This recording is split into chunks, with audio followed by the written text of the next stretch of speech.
Well, finally, at the end of everything, Holly is like, you know what? Just fill out the surrender form and we'll do what we can.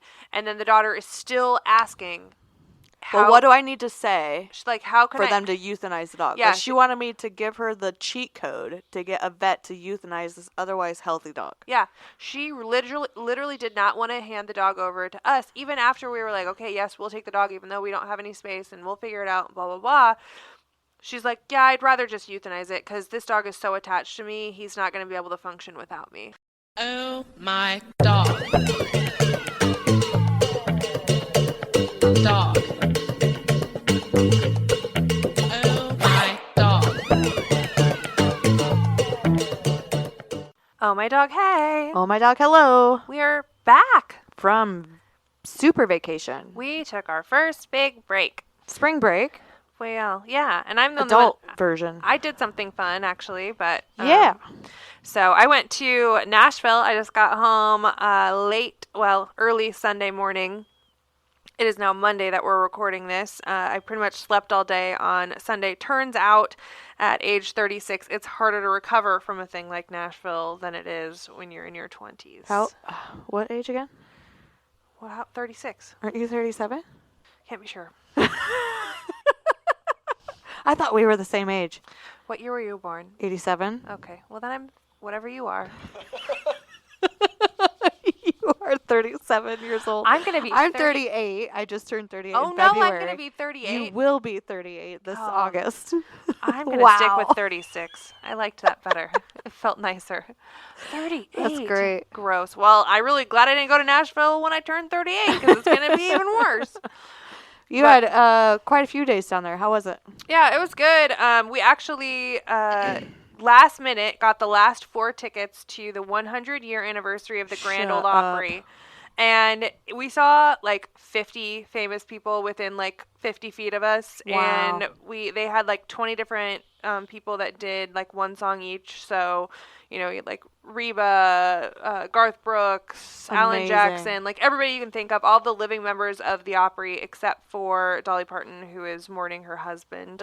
So she couldn't make it. But everybody else was there. It was freaking cool because it was like a live thing. So they were filming it live. Mm-hmm. So there was commercial breaks. Oh. So during the commercial break, you'd think, oh, well, this is dumb. It's ruining the concert. Oh, no. Because all of the elite of the country world were all right in front of us mingling. So the commercial break would come on and Reba would go over and, you know, she introduced herself to the lead singer of my favorite band, Old Crow Medicine Show, and they hugged and they didn't talked. know each other? I feel like they had just met and I saw it. You know, it was really cute. Did you ever hear any gossip? No, I couldn't hear what they were saying. Lip reading would have came in handy. It would have, yeah. No, it was a once in a lifetime thing, and very, very cool. So that was the highlight of the trip. We got to see that. Somebody else had mentioned something about that. I had another Facebook friend down there at the same thing, and they said it was super cool. It was really neat. Which I didn't even know was happening, so I was like, I didn't miss anything. But yeah, I wouldn't have either. But we had talked about it before we went, and we looked at the tickets, and we're like, oh man, those are really expensive. We're not going to do that. And then we got down there, and we're like, let's just look to see if there's any left. And there was 4 of us, and there was 4 tickets left, and we're like, kismet. Screw it, we're going. Very cool. It was good. Yeah. Well, I very much missed you. Yes. I thought you were on a flight when I was rapid fire messaging everybody on Sunday morning. And I was like, oh, Kara must be on her flight. She'll be back soon. No, I was sleeping. No. She was taking a nap. She got to wake up to 99 notifications. Yep. But all was well while I was gone. And actually, over the last 2 weeks, we have been really busy in our lives per usual, but specifically in Rescue Land. So I guess, how long has it been since we recorded then? 3 weeks? 2 weeks? A month exactly. The last time we recorded was February 24th. Oh my. And today is March 24th. Well, in that time, we really filled the month because... life really be lifing lately. Yeah. You've had some sad stuff going on in your world, and I don't even remember what's going on in mine, so it's fine. Yeah, we lost a doggy member of our family, which is part of the reason for our break. it happened on Sunday before we were going to record again, and I'm like, yeah, that's not happening. We're staying in bed today. Yeah. So, yeah, we dealt with that, and I'm still dealing with that. I don't know. When you lose a family member, whether it be a pet or a person, you think, okay, I'm better now. That's fine. I'll be okay. And then something happens, and you're like, I'm not better now. And you know that better than anybody. But it's just been kind of rough at our house. But yeah, we're all right. Comes in waves. Mm-hmm. It does. It does. So, yeah. What else has happened? Oh I mean, I don't obviously know. we've got a lot that has happened in Dogland, and we'll kind of dive into that. We've had a couple of big intakes and things like that. But when we were preparing for this podcast, I went to our group chat or our you and I chat. Yeah. Which I do before and I had to scroll and scroll and scroll and scroll back a whole month, and I got like halfway there. I'm like, okay, no, there's too much. Too much has happened. You're not gonna get the whole shakedown, but it is what it is. Yeah. We've taken in the last 30 days, we've taken in 32 dogs. Mm-hmm. So over one a day. Mm-hmm. Kara and I were just talking about this as well, the number of intakes and where the intakes are coming from, why they're coming. I mean, all the reasons and why we started OMD and what we want to do now and how we're responding and all of the things. Like, we really need to kind of set aside like a 6-hour window to have those conversations. But yeah, I mean, we at the beginning of this year, we sat down and said, here's how we want to see this year go. And I think the state of the world has had other plans. I have heard this from a lot of rescuers from all over the place that right now is the biggest crisis that we've seen in the overabundance of dogs being surrendered, of dogs showing up in shelters, of dogs being returned, of shelters being so overwhelmed that they're begging other organizations to help them. They're euthanizing at rates that we haven't seen before. This is a true endemic of proportions that the rescue community just hasn't seen. So for us, we're babies. We just started this. We've been rescuing for a long time, but I don't think anybody could have predicted that in our first couple of years that we would see the volume of requests for owner surrenders and returns. And I mean, our returns really aren't terrible, but not for the volume. No, owner surrenders and things like that, and like number of dogs going into shelters and being euthanized each day. Like, when we started this, it felt like we would be able to be pretty lackadaisical about when and where we helped, and now it feels like it's every day is a panic. Yeah. When we did the stats on the numbers for last year, it was overwhelmingly owner surrenders. Mm-hmm. And I think it's a very cyclical thing where people hear about dogs being euthanized in shelters, and so they don't want to surrender their dog to a shelter because they think it's going to get killed. Right. Fair enough. Could be true, depending on which shelter you relinquish it to, depending on the dog, depending on the history, depending on its medical state, etc. And so they are reaching out to rescues independently to do that. Yeah. And so then it becomes, so it's a chicken and an egg situation that Kara and I talked about. It's like, well, if people don't have places to surrender their dogs to, what would happen? And I think 20 years ago, people would keep their dog. They would do the, quote, right thing. Right. And figure it out and handle their situation. Now people are just like, I'm inconvenienced. I don't have a solution, so I'm just going to dispose of this issue. Right. Literally. Yeah. Put it in the trash, dump it in a river, dump it in the middle of nowhere on a gravel road, which we've encountered. Right. Or call a rescue and make it their problem. Mm-hmm.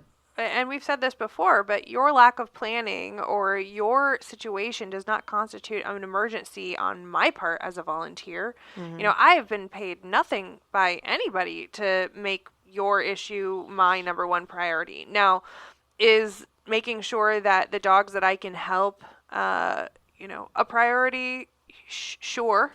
But you and your issues, it's not my priority. Right. I'm sorry. I wish I could help all of the problems in the world, but I've only been able to, we can only take in what we can. It gets very emotionally taxing to go through this scenario day in and day out. Yeah. Because like I was telling Kara earlier, if I have 10 problems in front of me, 10 dogs in front of me, and I have to rank them as to which one I feel so emotionally inclined to save, quote, air quote, save, my heart's going to lean towards the dog that isn't doing well in shelter. That's perfectly healthy otherwise. The dog that Grandma had to go to the nursing home. Grandma had to go to the nursing home, or a parent died and family can't take, or, homeless situation that we've run into.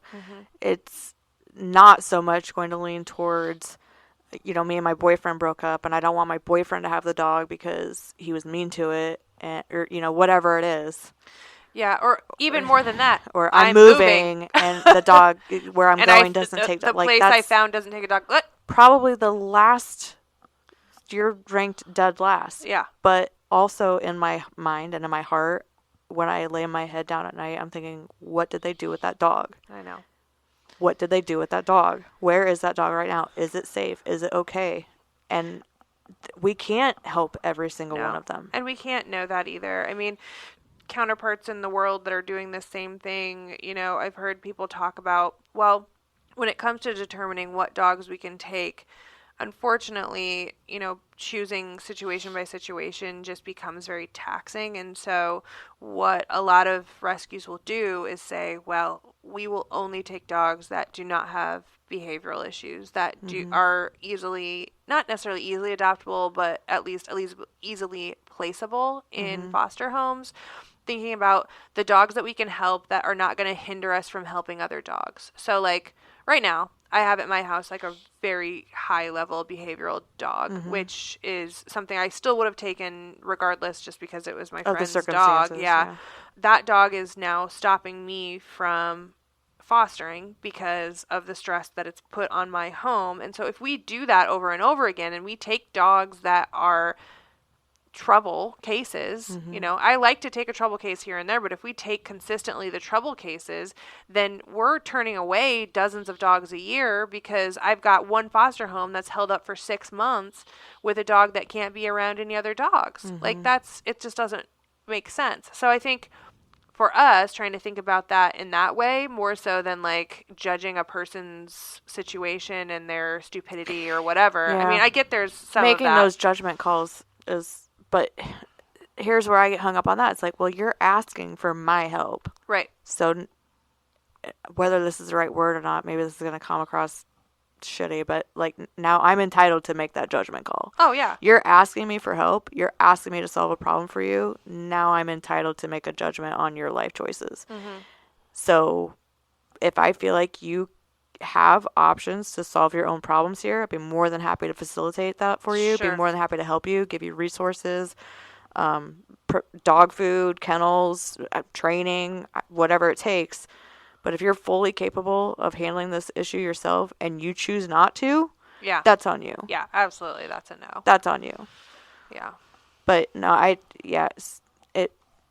and again, when we get these, I mean, the bat phone is 90% these issues. Just idiots. And I answer the bat phone 90% of the time. So maybe it's just a constant feed of, me just constantly being fed bullshit where I'm just a little I want a new toothbrush, please. Well, I told you what I did with the bat phone. I just didn't answer it, and my message says, if this is an emergency, leave a message. And sometimes the emergency message is stupid as hell. But. So here's a great, which we weren't going to talk about it, but it's fine. Here's a great example of behavioral dog. Is this lady called today, and she left a voicemail saying that it's her daughter's dog, and it bit her, and it's 100 pounds. The grandmother. The dog's attached to the daughter, and now they have a baby, and they're terrified, and blah, blah, blah. It's like, okay, well, why did the dog bite grandma? Yeah. That's the question that's going to determine what happens with this dog. Right. If it was truly out of nowhere, unprovoked, the grandma lives with them, and the dog's familiar with her, and, there wasn't a screaming baby at the time, and she Yeah. wasn't trying to, take food away from the dog or something Yeah. crazy like that. Yeah. But it was a bad enough injury that the grandmother had to be hospitalized, and the dog has been deemed a vicious dog. But she's also 78. Right. So we don't know. I mean, my dad could have gone to the hospital last week Right. from that one dog. Yeah. Which we'll talk about later. But Yeah. Well, we had another bite know what I that I mean? haven't told you about yet. I've totally forgotten until just now. Oh, fun. We'll talk about that. I cannot wait to hear it. But yeah. All of this to say, we're just rambling at this point, which is totally cool Yeah. by me. Totally fine by me, but it's all a matter of judgment calls, which does get taxing, I think, is the point of all of this, right? Like, so we're either judging the situation, or we're judging whether or not the dog can be saved, or it should be saved. And we always hope that it should be saved, but sometimes, like, maybe not. And maybe people are grasping at straws and asking for help because they're literally at the end of their rope, Right. and they just need somebody to tell them, hey, would you feel comfortable putting this dog in another home and feel safe about that? And if they can't answer that, then, sometimes that's the answer, which I hate, but it's true. ugh, what a tough call, though, man. It is. And It is. I mean, we'll talk about that with Pan, but Yeah. holy crap. Yeah. All right. Well, we're not going to go through each and every No, but we got intake some or each and highlights. every adoption, but we are going to call them out Yeah. by name and breed, if nothing else. Sure. Kiara, German Shepherd, adopted. Steve, he is like a old boy, and he He's has. a completely white face. That's why I was like, yes, when I saw his picture. And he's a lowrider. Yeah, he's like a wiener dog mix of some sort. He came from a new connection out of Missouri, Mm-hmm. and he is currently with Jane and David, and he potentially has bladder stones or a something. mass on his bladder. They are going for ultrasound on. Well, it was supposed to happen tomorrow. She messaged today for tomorrow. Yes, tomorrow. Either way, waiting for the results on that. If it's treatable, we will treat it. Yep. Frig, mini dachshund, Yep. Same guy. spicy.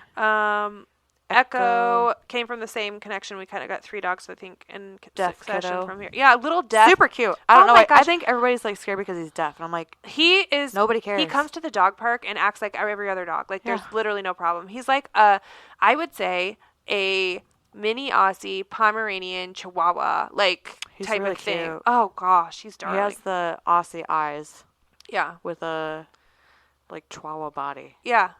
It's kind of. He's really cute. He is cute. Captain is a owner surrender German Shepherd, Swiss cake roll. Oh my gosh, God. that thing. I just highlighted Adopted. it because I really adopted. But our friend, Melody, who's with the Great Dane Rescue, she goes, I'm on these euthanasia lists just like you guys are, and we're only supposed to do pull that. we're only supposed to pull Great Danes because they have a board and everything. They can only take purebred Great Danes. They're a very specific breed rescue, which is important. We need those in the world. She came across, it is quite literally a dog that looks like a Swiss cake roll. She is like this round, low to the ground, weird ass looking dog on this euthanasia list up in Minneapolis. And she goes, hey, I have the weirdest favor, but I keep getting this email and this dog is absolutely killing me. I have to go. I want to help her. And I'm like, well, do you want to adopt her or what? And she goes, I think so, but also I just want to help her. So if we're not the family, we'll foster her until she finds her home. Right. If you guys will sponsor her for me, because I can't pull through my rescue because we have these rules. I said, I don't give a crap. If you're going to go up to Minneapolis and get this, dessert of a dog who is a full log. The pictures that were initially sent did not represent real life. No. And I actually, luckily we had a snowstorm, so Swiss Cake Roll had to get dropped off at one of our vet partners to spend the night. And then I went that morning with my 4-wheel drive, picked up the dog, took her to her vet appointment in the morning because she was going to be spayed and have a broken tooth removed. And they weren't there yet because of the snowstorm. So they gave me the code to get into the vet's office. I went in. Oh. And I walked in, and there's this dog right in front of me. She's like, yeah, it should be, but the kennel was right inside the back door. I'm like, okay. So I open up the vet's office, and I'm like, oh my dog. It was like a cow had been taken and just its legs sawed off at 3 inches. I don't even know, Her belly should touch the ground. If it doesn't, it was touching the ground that day because there was snow on the ground. I know that there was a little drag. And no ears. Of course they chopped the ears off because it was supposed to be one of these little pocket pit bull things, which we've got a couple of those right now. But I don't even know what to say beyond that. This is a creature and not a dog. A dog only a mother could love. Yes, hilarious. And I said, you can only adopt this dog if you don't change its name, which is the name that the shelter gave to it. Because I'm like, it looks exactly like a Swiss cake roll, which is my favorite snack after school as a child. Oh, man. Well, they did end up adopting that dog. Yep, so. they're going to keep her. And hilarious. Her husband is... Like, they obsessed with each other. Very much so. So cute. Steven. Doodle. Adopted. Yep. Pippi. Cocker puppy. Spaniel puppy mix with that something. came out of Natasha situation. I think that's the one from like Iowa City or Cedar Rapids. I that don't know. Nurse swap business. Oh, geez. I'm pretty sure. It's adorable, and she got adopted. No, this might be a different This one. is a different one. This came from something. Who knows? It's it was still Natasha, but which I'm now calling Nasha. Nasha. Nasha. That's what I want to call her too. Chowder. Chowder came. Esky. That was our friends at Fluffy Butts called, and they had received a plea for help. A little American Eskimo dog that got left behind at a grooming place. Terrified. So scared, but no, doing great. Doing great. Really brave, chasing the cat and everything. Daffodil, Petunia, Sunshine, Charm, Bagel, Martin, Peanut, and Florian. Were a bunch of... How many is that? 8? 1, 2, 3, 4, 5, 6, 8. So, here's the timeline of events. Holly goes on vacation. Holly went on. Kara rescues No. dogs. I'm going to tell the exact line of events and what happened in a funny way. So, Holly had gone on vacation. She came back. I had waited until she came back. I'd been talking to this other rescue who had taken in 26 Shih Tzus, and this woman had all of them in her house.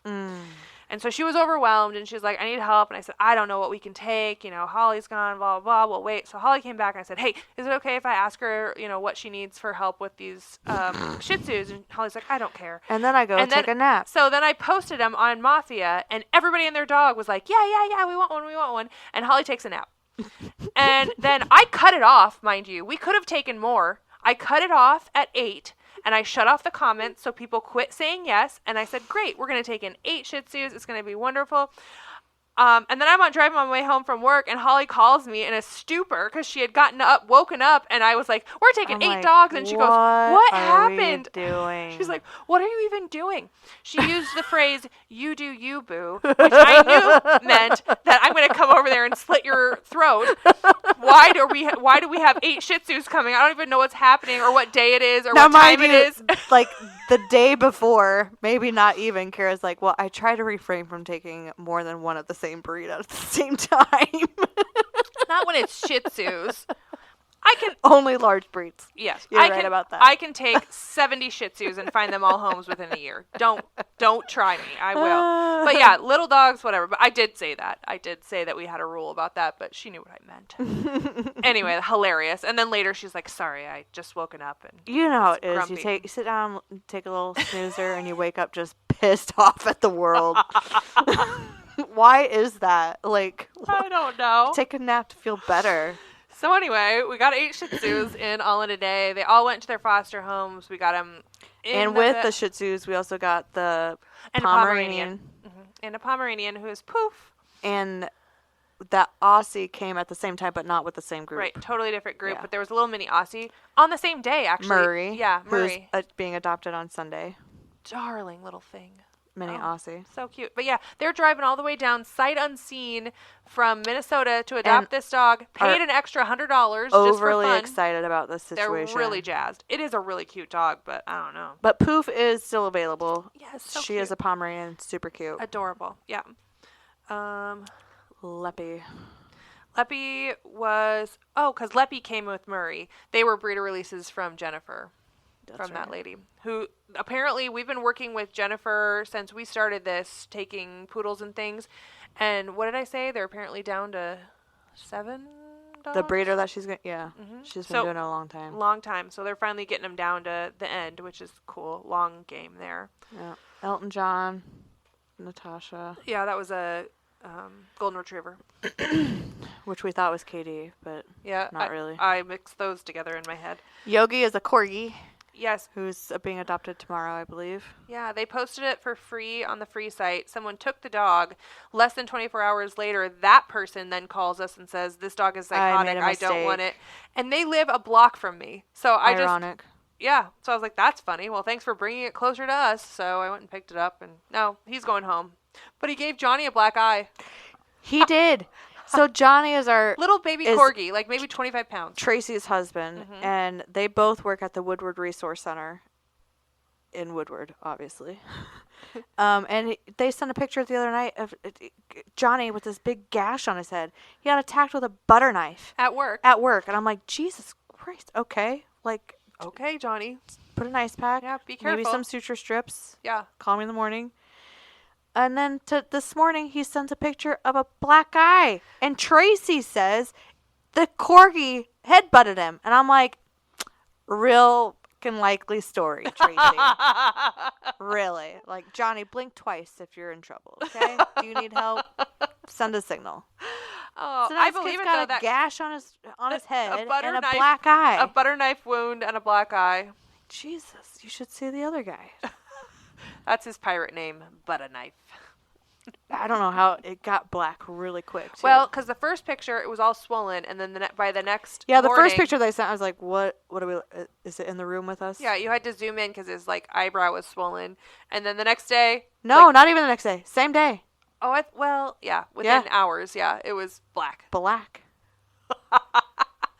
I believe it. Freaking corgis, man. I would file workman's comp. We're workman's Put them comp. together. We don't have it. Oh, Not yeah. On wood. I was like, we don't have workman's comp. We don't even have workmen. Rachel is a adorable little... I don't know. Super mutt. Super with mutt. a bad haircut. Well, it used to have a bad haircut. Yes. Heaven fixed it for us. And Heaven, whatever. Yeah, you heard me have to pause. She fixed it for us, but they named her Rachel, like Rachel off Friends, because she had this like crazy bob of a hairdo before. Super cute though. Oh my god, really cute dog, darling. Yeah, lucky duck. This was a acquaintance of Kelly, one of our OG fosters. That mom went to nursing home, and they made a very generous donation. Yes, they were so thankful to get help finding Lucky. Seriously though, care, and made a really nice donation. That was really sweet. And Lucky's a very nice dog. I got to go meet him. Cute, anyway. Yeah. The last 8, Pecan, Rhubarb, Jeff, Paul Bunyan, Patch, Edgar Allen, Reba McIntyre, and Serona. My Serona. What a plethora of names. Yeah, everybody went off. Sometimes, the fosters will get together and they'll, like, make a theme. Right. This was like not the it. Iowa State Fair dogs. Or, no, this had no string of theory there. These 8 came out of Oskaloosa, where we have a very new foster who is very ambitious. She's really excited about saving all the dogs. And now everybody knows she's excited about saving the dogs, so much like Natasha, she's now getting calls to save the dogs. We're taking the situation ship south. We are. However, we'll she's OMD south and let yes. those two hash it out. Yeah, exactly. Give them a budget and a checkbook and say, okay. Do what you can with this. Go forth and be prosperous. Go forth, save the pup. And don't call me anymore. Yeah, she has a huge heart. She's ready to help, but when she asks for help with a dog that we know we are not going to be helpful with, she's like, okay, yep, that makes sense. I understand. Very receptive. And she asks every time before she brings in a dog. She's doing all the right things and has saved a lot of dogs already.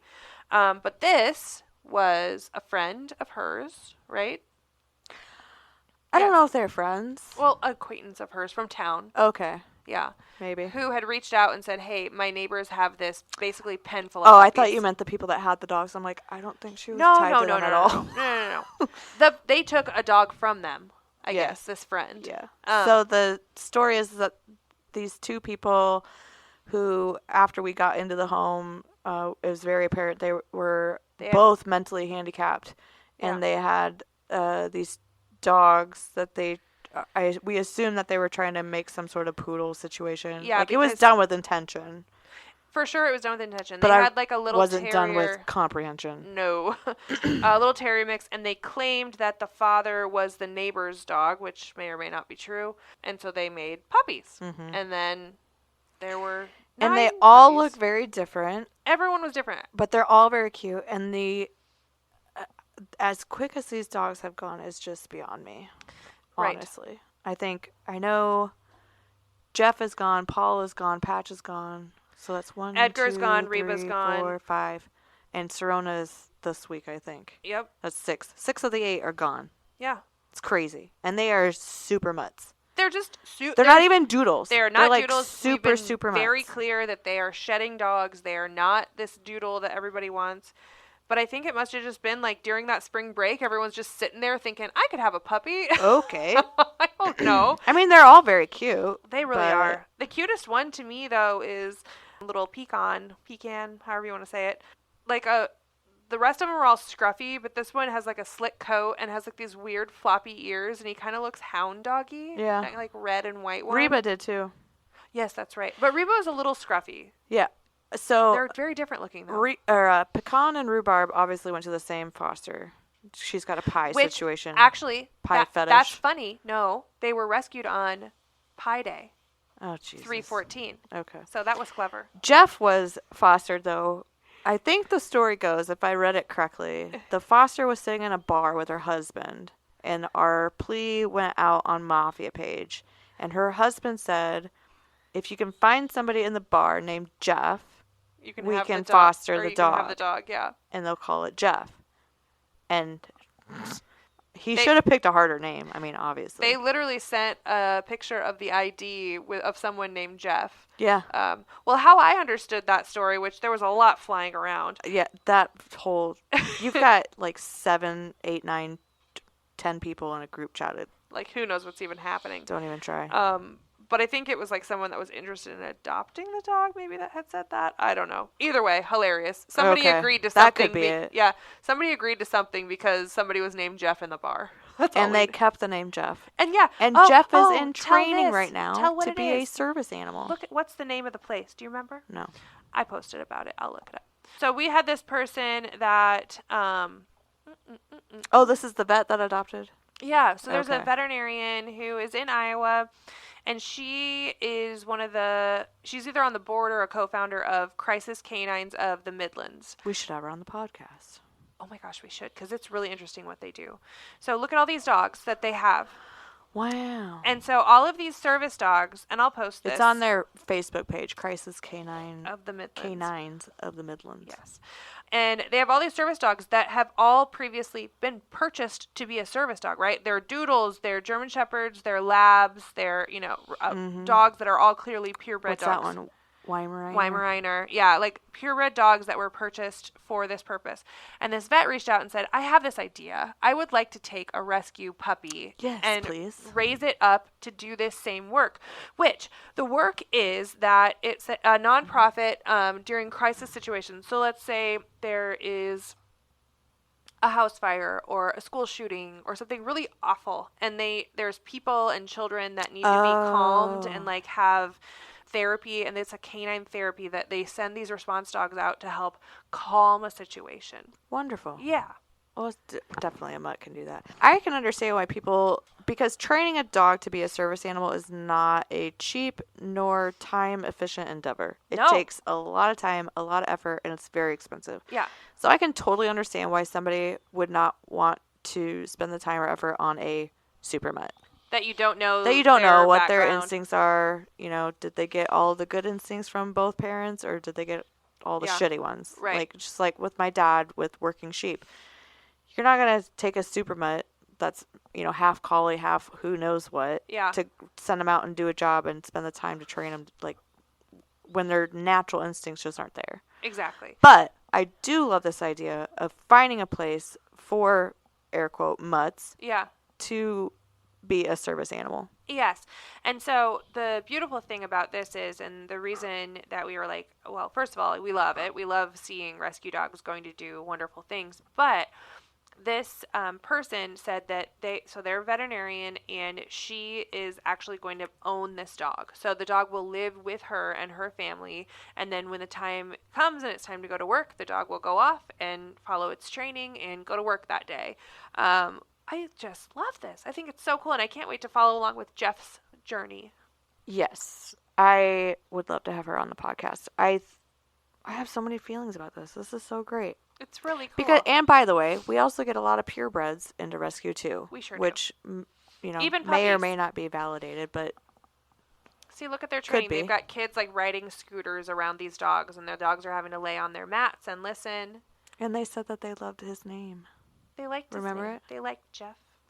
And I love it when people name dogs like human names, like George. I like when people name Or dogs. Stanley. Yes, names of things that are like, like one of our dogs is Chicken. Like, that's funny to me. I like it, and he is a chunkin'. Sharky. Yeah. Sharky. Well, I kinda named out there. Sharky.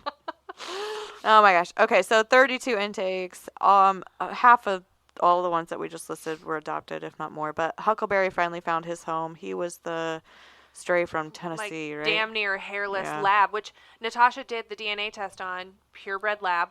He looked like a lab hound dog to me, but He definitely. derpy.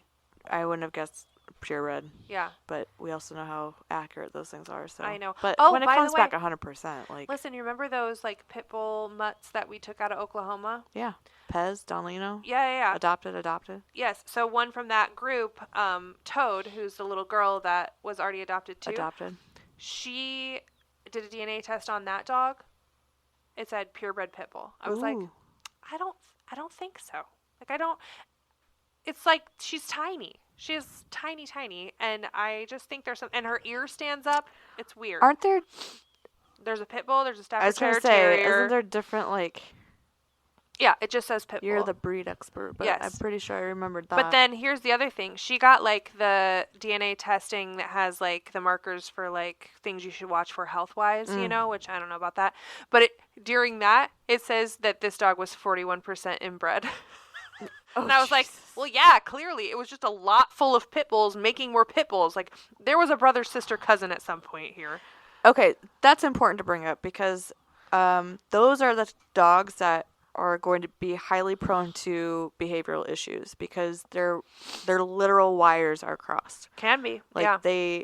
things aren't firing correctly, and that can cause aggressive behavior, which I think is what we encountered just recently with Pan. And it's just it's a really unfortunate situation because sometimes it can get out of control. Yeah. And some dogs are not able to thrive, and those are the dogs where it's like, okay, well, So you can take them in, you can work with them, you can put them through training, you can do e-collars and mood stabilizers and da-da-da-da-da-da, but like at what point?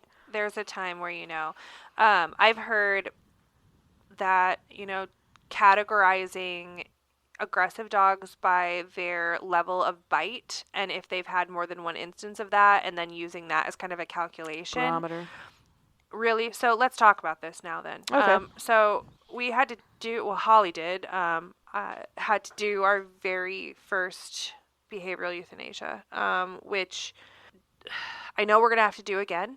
It's going to happen again, doing this type of work. Frankly, I'm surprised we got this far. Yeah. We've had a couple that have been questionable, but we have a couple on the docket now that are questionable. Yeah, I think we're going to have some more coming up. And that comes with taking behavioral dogs and failing. And it's not a failure. It's just an inability to for that dog to get to a point where it's safe. Yeah. Right. Yeah. So Pan was get this, Chihuahua Pit Bull. The cutest thing. He I was think so adorable. his last weigh-in was 12 pounds. Yeah, tiny. He's a very small dog. He looks like a Chihuahua, but he's brittle like a pit bull. Really cute dog. Looks like a little gremlin. And he was surrendered by his owner, which we've talked about this before. Yeah, his southeast side of Des story. Moines. Yeah. There was a language barrier, Hispanic language barrier, and I'm sure she probably tried to tell us more about his situation. It just wasn't understandable. There wasn't a way to communicate that way. But anyway, she surrendered him for the gist of that he he would bite people, and he was aggressive towards other people, except for her. He was very attached to her. Sure. And Holly and I were like, And you she know, ghosted us the first time that she tried to surrender this dog. Yes, she did. And we almost got out of having to do this. But Holly and I were like, oh, an aggressive Chihuahua? No problem. We've solved every single seen one of this those. before. Hundreds. We've solved hundreds of these. So I posted him on our Mafia page, and sweet Janelle, Oh, dog bless her, and her husband, the kindest. she comes on, she's like, I'll take him. And I'm like, we pushed back. We were like, just so you Janelle, know. I really like you, and I don't want this to be your last foster. I know. So are you sure? Because it had, like the surrender is specifically stating aggressive behavior. Right. So, like, are you sure? Like this, we're just trying to see if we can help with no guarantees at this point. And she's like, no, it'll be fine. It'll be fine. I'm like, okay. Well, she had Pan for, I don't know, like 2 months probably. At least. When she first got him, I mean, she did everything right, but when she first got him, the only way that she could get him out to go potty was she would literally pick up his crate, take it outside. And carry it outside. And then he would go potty there, and then they'd pick up the crate, and they'd bring it back in. Like, because you couldn't get hands on him, and he wouldn't come near you. He wouldn't, yeah. And I was just like, yeah, no news is good news. And if she needs help, she's going to call. And I'm sure it's just a spicy chihuahua. Like, yeah, it's not a we've big seen deal. this a million times. No. This was next level. Not even. And she was so sweet. She should have said something sooner, but she didn't know either. I think she was Hopeful. genuinely trying to. And she even went so far as he was on mood stabilizers. We put him on mood stabilizers after we neutered him because we also thought that was a big part of it. Right. It's like, oh, this kid just needs neutered. And he was on gabapentin and trazodone. The Gab-Traz combo, which will I mean, 1-2 knock out that most was dogs. That's the. You start with one, and if you need more, then you add the other. That's how that works. Yep. And nothing. And then she was worried about whoever adopted him wasn't going to continue it, and she was worried about him going through withdrawals and this and that. I was like, okay, I understand. And I think she was also going through like something similar, and so it was like, I get it. Like you are his foster, Yeah. and I'm trusting you to make the right call for him. Yeah. So do what you think is right. We finally transferred Pan to me because he'd become severely attached to Janelle, which tracks with his prior record with his owner. And to the point where she had brought him to the bingo thing though, and brought him to Possum Pines. Yeah. And Cam did her Cam thing. She held him and everything. But if other people that were interested in adopting him came, he would freak out. Lose his mind, yeah. Which I can attest to. Yeah, I even had one of the people who works at Paws as a barkeeper. I was like, hey, you're not afraid of being bit. Sign this waiver and get in that pen and just see what happens, And she goes, oh, I don't care. It's fine. And she gets in there and she wasn't even able to get hands on him because he lost it. Yeah. And so, he's young. He's like less than 2 years. Yeah. Less than 2. So I took him in. I had him for 3 weeks. And frankly, as far as Chihuahuas go, our go-to is you just ignore them. Leave them alone because they can't stand it eventually. They cannot stand being ignored. And this kid held out. Yeah. He went in his kennel, and he went outside, and he went back to his kennel. And I left his kennel open, and I didn't bother him. I didn't, interrogate him. Nothing. I fed him. I made sure he had water. I made sure he went out to potty, and that was it. And in 3 weeks, he did not explore. He didn't try to integrate with my pack. He didn't, nothing. He didn't ask for pets. He didn't ask for treats. Nothing. And then, but when I did, put my hand in his kennel to, grab his food dish, he would freak out. Yeah. And, aggressively come violent, at me. yeah. Violently. Yeah. So I was like, okay, let's try e-collar. After 3 weeks, let's try e-collar. So Dad came up to help me get the collar on him. And it became very apparent very quickly that there was no path out for this dog. No. He was violently, and I mean violently aggressive. Yeah. There's multiple puncture wounds on my dad. He's probably going to lose a thumbnail, honestly. And this is through welding gloves. Through welding gloves. Yeah. So this isn't just we picked him wrong up. place, wrong time. Right. Well, and even sweet Janelle, she was bit multiple times. He bit her the day she brought him to me. Yeah. Yeah. So, and these were bites that caused injury. Not so severe that, like, I mean, your dad probably could have ran to the hospital quick, but, like, nothing so severe that it was, like, a high-level bite. But these were significant bites that happened so many times that if we follow that rule, there was nothing. Massive PSI Yeah. behind it. Yeah. Yeah. There was nothing we could do to help him. So, my hope for that day was to just get the e-collar on him and go from there. Yeah.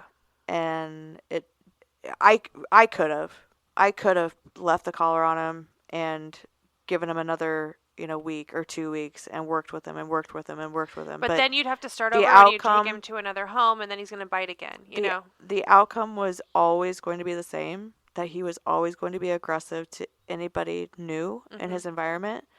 And the liability, the literal physical liability of that situation was too great. Well, for me, at first, I pushed back because I thought, well, he connected with Janelle, and once he connects with somebody, he'd be fine. Mm-hmm. But then when Janelle disclosed that he did keep biting after he had bonded to her, I was like, oh, we're dealing with something bigger than just a dog that doesn't like anybody but its owner. Because I've got a couple of those. Oh, yeah. My mom's got one of those. Yeah. And we just deal with it. That's something that I choose to do as his owner. But we couldn't even possibly place this dog in a home for that to happen. Yeah. Because he was too unhinged. I can't even imagine how that adoption would have gone. I mean, even if you precursored it, even if it was with somebody that's not afraid of, Right. that's not afraid of being bit, or Right. has handled aggressive behavior, knows everything about chihuahuas, like on down the line. Yeah. It's not a quality of life for that owner or that dog. Well, more importantly, so my dad is very empathic that way, and I had Pan in my arms in a Carhartt coat, like kind of swaddled so he couldn't get traction. And I called the vet and I'm like, hey, we need like an immediate euthanasia. Can you squeeze me in? Yeah. And they had seen Pan before, so they had all of his back history.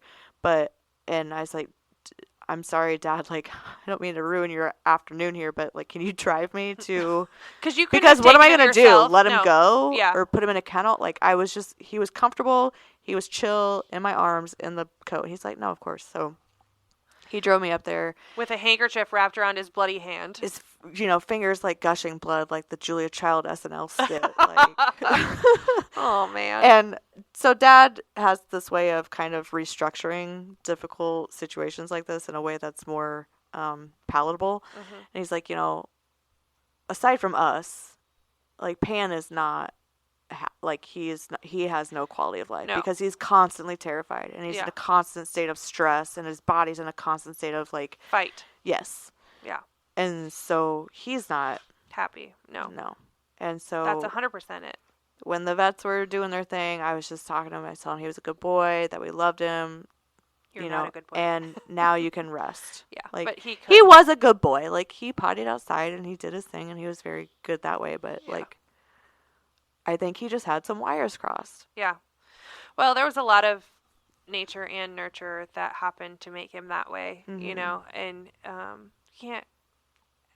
I haven't experienced that as significantly as that or as what I'm dealing with at my house. Like, in all of the dogs that I've come through our rescue have gone through fluffy butts.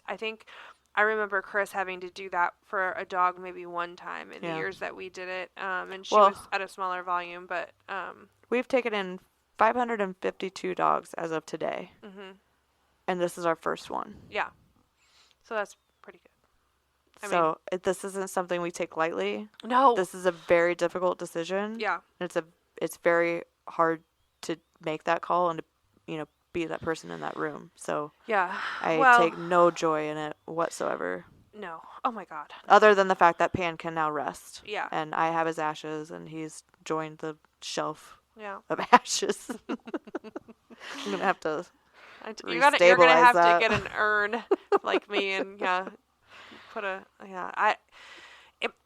it's something I knew we would eventually have to talk about, that we would eventually have to do, and we kept having moments where we were like, this might have to happen, but we don't know. We're going to try a few things, and that's where we were with Pan. We're like, well, this might have to happen, and Holly said, I don't want to give up yet. I want to try this, and I want to try it sooner rather than later, and so they did, and it was really clear that, like, there no question in my mind or the vet's mind or anyone that had met that dog, like, Yeah.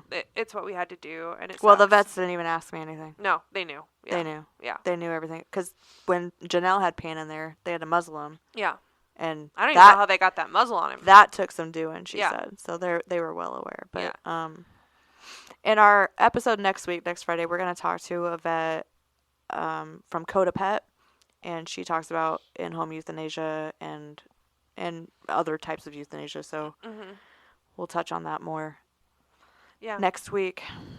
But yeah, just kind of a crummy part of rescue, but important to talk about. We like to be really transparent and also, like, let people know, like, what we're dealing with. Like, I always tell people when I tell them that we do this podcast, I'm like, that's like our voice diary. Yes. So that's where you're going to hear all the things that we can't say on Facebook. Like, Yep. If you want the tea, if you want all the background, For sure. go to the podcast. Yeah. We don't mince words too many places, but yeah, this is definitely our safe space. So, and for those of you that hang out and understand that and continue listening because you're with us and you appreciate that and this work, we appreciate that at least somebody's listening and we're not just talking into the air and to Tanner. Our man pet. I do have a couple funnies. Yes. Okay, so the bat phone. Yes. To take a more lighthearted approach here. So this lady calls and she's telling me all about these dogs on her, what do you guys call that? The neighborhood app thing? You ask that every time and then I have to go, Nextdoor. Nextdoor. Yeah. Okay. Well, I don't know if it was actually Nextdoor or I think she said something different. The reason but she similar has to thing. ask that is because she doesn't have anybody next door. No, we do not have a Nextdoor app on 263rd Lane. I would love to see that though. Yeah. That would Y'all, be really y'all good. see that coyote Your this dog's morning? been barking all night long. Get your chicken off my front porch. I don't know why they all have southern There's a accents. possum in the area.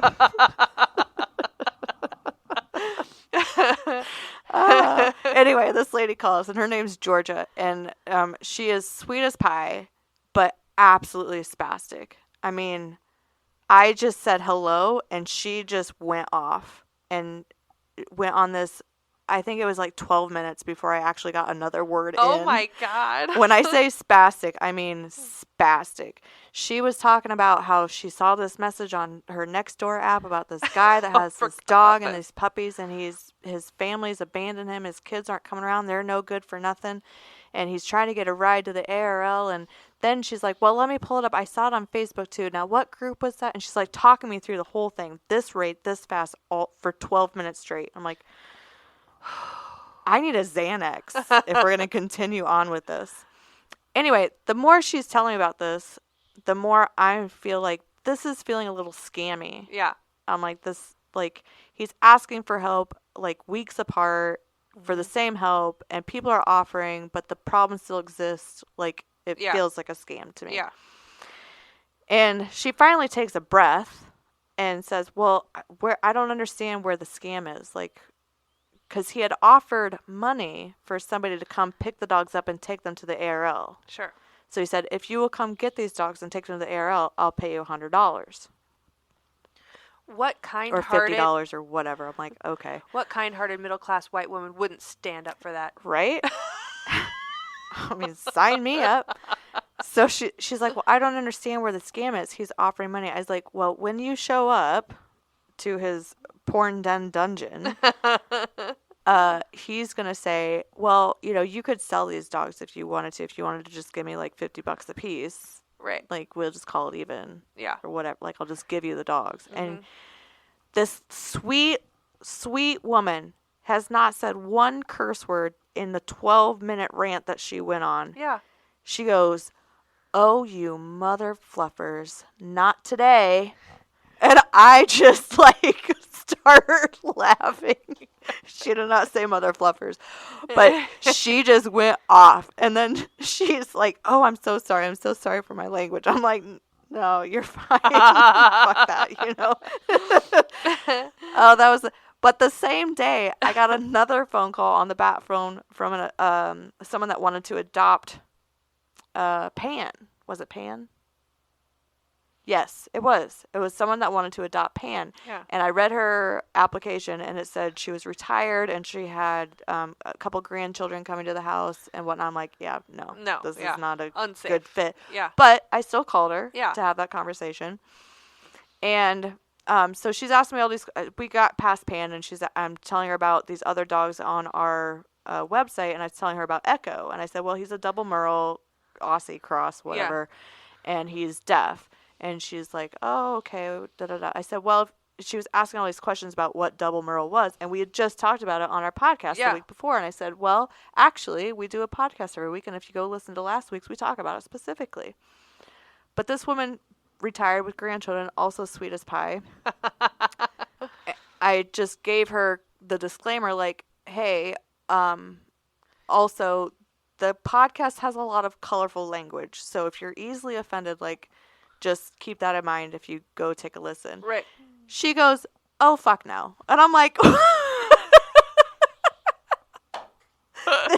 80-year-old sweet as pie lady asking for all this advice. It's just so sweet and kind. Absolutely not swayed at all by that. She probably went and listened to it just for the colorful language. Yeah, it sounds like it. That's but I thought it was so funny, both of those calls on the couple same nice day. Little ladies. It's like, couple okay. F-bombs. I mean, we're always trying to kind of censor ourselves a little bit, but maybe we shouldn't. I don't know. Yeah, I don't think anyone cares anymore. Yeah. Hilarious. Oh, man. I did miss a bat phone call today. I always hate it when I miss them. You see, you love to take these calls because of the entertainment value, but then you say the people make you so mad because they're so dumb. It's like, do I you don't love share it all or hate the it? stupid ones with you. Okay, here's the stupid one. So this guy calls, older guy, and he goes, hey, my daughter is, she's got this boxer. She's moving. She can't take the dog with her. And so I'm immediately annoyed. Yeah. But you could tell that this guy was kind of like... something was off, for sure. He probably doesn't have email. Right. Like, I'm not being judgmental. I'm just setting the scene. Yeah. He's probably talking to me on, like, a flip phone. Yes. Totally cool. I'm down with it. Mm-hmm. I want that journey for you. But his daughter is in the background. Which at first you couldn't tell. Right. I think he was trying to feel me out. Yeah. Because he said it was this boxer and da-da-da-da, whatever. I was like, okay, well, like, yeah, sorry, but yeah, no. we full. And so then she starts chattering on in the background, and he's just repeating everything she's saying. So finally I'm like, can I just talk to her? Like, obviously this is the owner of the dog. That's probably who I should be talking to anyway. Sure. So she gets on the line, and she's going through some sort of domestic issue, and she has to leave her apartment. And her dad and mom, who she's moving in with, mm-hmm. also have a dog. Mm-hmm. I actually got the impression that it wasn't her mom. It was her dad and, like, his wife or something. New wife. Okay, whatever. Because, stepmom. Yeah. Because... I think there's some rub there. Yeah. I think there's some hot tea simmering on the back burner there. Yeah. Because he was adamant that it was not going to work for that dog to come to his house. Yeah, he goes, if I let my daughter come back and stay here and she brings that dog, it's not going to be good. And I was like, oh, okay. Mm-hmm. Well, here's what happened, too. You did your line where you go, well, if I take this dog, then another dog on the euthanasia list has to die. And immediately the daughter's like, well, how do we euthanize my dog then? We're like, what? She's like, this dog is so attached to me that I would rather it be euthanized than I have to give it up to rescue. And right. Holly's and like, nobody's going to do that. There was a long pause there as I bit my tongue off and swallowed all of the blood. And then responded with, nobody's going to do that. Like, there's not a vet in the area that's going to euthanize your dog just because of the situation that you're in. Like, right. That's not how that works. And I could feel myself getting really frustrated. And I'm like, okay, like, just chill. She's obviously going through something. He also is obviously going through something. Like, but so anyway, I offered kennel. I said, even if it's just temporarily, I mean, we're talking like, how long do you need to find some, like, Yeah, like how long until you can find your own spot or whatever, I even offered help with that. I'm like, do you need help finding a place? Because we know property managers in the Des Moines area that are managers of dog-friendly places. Like, do you need a kennel? Do you need food? Do you need a boarding facility to call? Obviously, I know it's going to cost money. Obviously, that's an issue right now. But, like, I'm basically saying, what can I do can't to take keep your the dog. with you? Yeah. How can I still help you? Yeah. Never heard from him again. No, and those finally, are the dogs I think about at 2:00 in the morning. Well, finally, at the end of everything, Holly is like, you know what? Just fill out the surrender form, and we'll do what we can. And then the daughter is still asking, well, what do I need to say? She's like, how can for them to euthanize the dog? Yeah, like she wanted me to give her the cheat code to get a vet to euthanize this otherwise healthy dog. Yeah, she literally did not want to hand the dog over to us, even after we were like, okay, yes, we'll take the dog, even though we don't have any space, and we'll figure it out, blah, blah, blah. She's like, yeah, I'd rather just euthanize it because this dog is so attached to me, he's not going to be able to function without me. I'm like, first of all, that's giving yourself a lot of freaking credit. But second of all, like, no, we're not going to tell you that, like, the up, down, left, right start of how to get your dog killed. No. That's exactly right. Crazy shit, man. Completely nuts. This ride is wild. It is a crazy ride. Changing avenues. We're having the adoption event. Yes. On Saturday. So this podcast comes out on Friday. So all of you that listen, please help us to share. It's at the South Side. PetSmart. Thank you. I was going to Southeast 14th. Yes. And then we're all going to go get tacos afterwards. Is there tacos over there? There's got to be a taco truck near there. There has to be. Oh, yeah. Well, I don't know about a truck. They won't have margaritas. Ooh. Are you back on the margarita train again? No, I am not. Tequila Tuesday kind of kicked Holly's ass last week. Yeah, she's on a self-imposed... wagon ride. Just for no tequila, though. Other liquids are still allowed, but no tequila. Yeah, so we've got that adoption event. And then let me look this up so I don't say it wrong. But Paws and Pints is having a wellness weekend, and this is with Phi, which is the microchips that we use. And it's also, I have a collar for Bojangles, and if you get a new membership at Paws and Pints, you get one of these collars. And it's like a very accurate tracker of where your dog goes, where it's been, and they give you a 6-month membership, and it's really, really cool. So anyway, Phi we love. So we're going to go schmooze with Phi to get some stuff, hopefully, for our adoptable dogs. And we'll have a little booth there. We might have an adopted dog or two. But I'm really hoping that we can be there to talk to people about fostering, because this community is exactly who we need to talk into being fosters, because they're dog crazies. So definitely. that is Saturday, April 12th. At noon out at Paws and Pints. They're going to have lots of different vendors and learn lots of things. I wonder if I bring them Stanley's outdated collar, if they'll exchange it. They give them away. Like, I'm telling you, roll up. That sounds fun. Yeah. So I'm excited about that. I told them no promises on the adoptable dogs, because I'm hoping by then all freaking 30 of the dogs in our care are going to be on their way, and we're only just going to have a couple, and that's not going to be true. There'll be 30 more behind them. There'll be 30 more. I was just talking to somebody, speaking of gaining fosters, I'm always selling that. Mm-hmm. Selling that. Oh, speaking of which, that one, we need to reach out to them because their email address was bad. Hey, I was going to tell this crazed tale, which, circling back around before we wrap up, about one of our foster homes, our other dog bite. I didn't tell that story. It's quick. Is this Ashley's? No. Oh, okay. Go ahead. So we pulled the dog off the euthanasia list. I did so right when Holly was leaving on her trip. She's turned out to be the sweetest little potato of a dog, but she's dog selective. And so Are we not naming the dog? Sushi is her name. Oh, okay. Yeah. It's a little black and white potato-y thing. But Rhonda and her husband have been fostering, and they really like the dog. She had like a big surgery to have a mass removed. Like, we've put a lot into saving this dog, and she is really worth it, but she also is really particular about other dogs she's around. Well, Rhonda was doing so good in taking a slow time to introduce her. She did everything right, but in her time when she was introducing the dogs, they laid down on the couch, everyone seemed comfortable, and then one dog got up and walked past, and Sushi lost her mind, and they got into it. Well, Rhonda's husband, who I absolutely adore, he's the sweetest thing, he's a big old Italian kind of a big guy. burly guy, yeah? Yeah, big dude. Reaches down to break him apart, and he got bit real good. He had to go get his stitches and go to get antibiotics and everything. Got him in his hand, right? That's where they always get you, right here. This spot right here in between your fingers, like where the muscle and stuff is, they get you right there, and then there's no skin, you know, so you can see the muscle, you can see everything. Oh, it's terrible. But they're good sports about it, and, you know, understood what happened and everything. It was just too bad. But now we have to be careful for sure about, you know, where that dog lands with the other dogs. It's never in the home. actual like skin breakage that's painful. It's the crunch. Because it's there's the power so behind much PSI behind a dog bite. It hurts. Yeah. It's not so much right now. Yeah. It's tomorrow. Yes. Oh, yeah. I know he was feeling that. Like, it was like your dad's bite, but like split open big. It was a bad one. When I got hit by mercury, it was. Oh, yeah.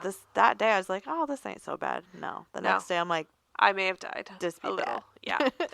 So, anyway, that's kind of we've had a lot of downs in this episode about like the rough parts of rescue, and that's not the norm. It really isn't. But, you know, things that come along with it. When you sign up for, you know, doing this type of work, you never know what you're going to run into. And luckily, all of our folks are all, you know, they understand what they're signing up for, and they've been very gracious about, you know, what has happened. And I felt terrible that he got bit, but, you know, breaking up dog fights is... That's probably like the most surprising thing for me, or the most like a good surprise for me is when we hit all these kind of road bumps. I'm always like, oh, everybody's going to bail. All of our fosters are going to bail. Like, they're going to be tired of this shit. And they're going to get tired of, you know, getting ghosted by applicants. Or they're going to get tired of... a dog waiting too long to be fostered. Or getting bit. Or their dog not being good with, you know, whatever it is. It's like... Or even like the dogs... But they always keep coming back. They do. Because they get it. They're so nice. They are really great. There's some really good things, for sure. I mean, we keep coming back, so I guess why wouldn't they? But... Well, I don't know. We're a little more unhinged, I think. Yeah, we're certifiable, Maybe not. I think. Hey, speaking of paws and pints, Kara had Boop's birthday party. Yes. There a couple weeks ago. Last Sunday. Last Saturday. It was so fun. So cute. All of her little friends showed up. She had a little party, had a little hat and a dress. And yes. And you all have seen Boop, and if you haven't, go clear back to the very beginning. She came so cute. Here, but since she was on the podcast, she's my little Shih Tzu, she turned pink. Yeah, she got her hair colored. And she's been pink for the better part of a year. At least. And it's her whole persona now. And so she had a fully pink birthday party, complete with doggy cake and hats and treats for the dogs that were pink, and so cute. And Reese and I went down to celebrate with her, and we had to pick up Yogi. Yeah. But anyway, because Stanley didn't get to come, I only took Reese. Yeah. I went to the boutique. Bonetique. Yeah. Thank you. I call it the apothecary. And in a jar on the back counter behind the register is a jar of rabbit heads. I told you. I was like, I haven't been able to do it. That's it. That's the one. That's what Stanley wants. I walked the entire store twice looking for something for Stanley because I knew he was going to be so pissed when I got home and he smelled all the smells. Yeah. Rabbit head.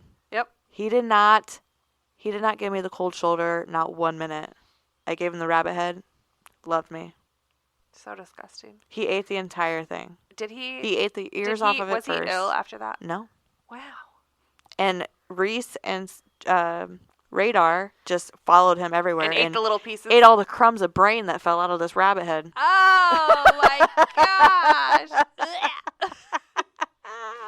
Yeah, I've been looking at that rabbit head Do for it. months. Highly recommend. No, I'm not buying it for my kids, but I was going to buy it for your kids, but I couldn't force myself to buy it because I used to raise rabbits and it just kind of threw me off. He loved it. He loved it. He loves his little fish heads too. Speaking of dog treats, for any listener out there, I freeze dry my own dog treats, and it is a mix of beef and pork organs, such as liver or heart. I will do a tongue, although I don't care for it. It's the texture. It creeps me out. Disgusting. Anyway, I grind all of that up, and I mix it half and half with pumpkin, and then I put it in dog treat molds, and then I freeze dry it. I'm out of beef and pork organs, like liver, hearts, things like that. So if you have any of those in your deep freezer and you'd like to donate them to my dogs, love them. to all of the OMD dogs, please Yes. get a hold of me. Don't mail them. Do not mail them to P.O. Box 33, Mattard, Iowa. Yeah, I don't think P.O. boxes can receive organs. No, so. just reach out. I'll be happy to take them off your hands. Ugh, gross. But They I'm love glad you 'em. do it. My kids, it's their favorite treat of all time. My mom I begs for sent them. some to your mom. Yeah. Sent some to Val. Yep. You're all getting dog treats for Christmas. Yep. What else? Anything? No. Anything else coming up? No. Do we have any dogs coming in? Honestly, I already told Nasha I am picking the next dogs that come into this rescue. I have not said yes because that's what you told me too. I was like, I'm waiting for I Heidi. keep checking the list. Did you look in we got a new surrender today. You might pick those. Okay. Look. So anyway, thank you for allowing us to catch up together, record it, and then listen to it because it's pretty fun to have you guys follow along with our journey. We most assuredly will have some more crazy ass shit that happens before we talk again next time. A month is really too long to do anything. Yeah, we're going to be back on our regular weekly schedule now moving forward for the foreseeable future. But until then, We'll figure it out. Oh my dog. What I mean when I see, what I see, what I feel, when I dream, when I be, I'm a freak, what up? Oh, what up? Everybody look at me when I'm free, when I feel, what I see, when I do it, I'm a freak, what up? Oh, what up? Say what we got, it's hot to spot, give up the drop, see what we got, do what, we got to go, the body flow, too hot to show, the front row, we won't stop.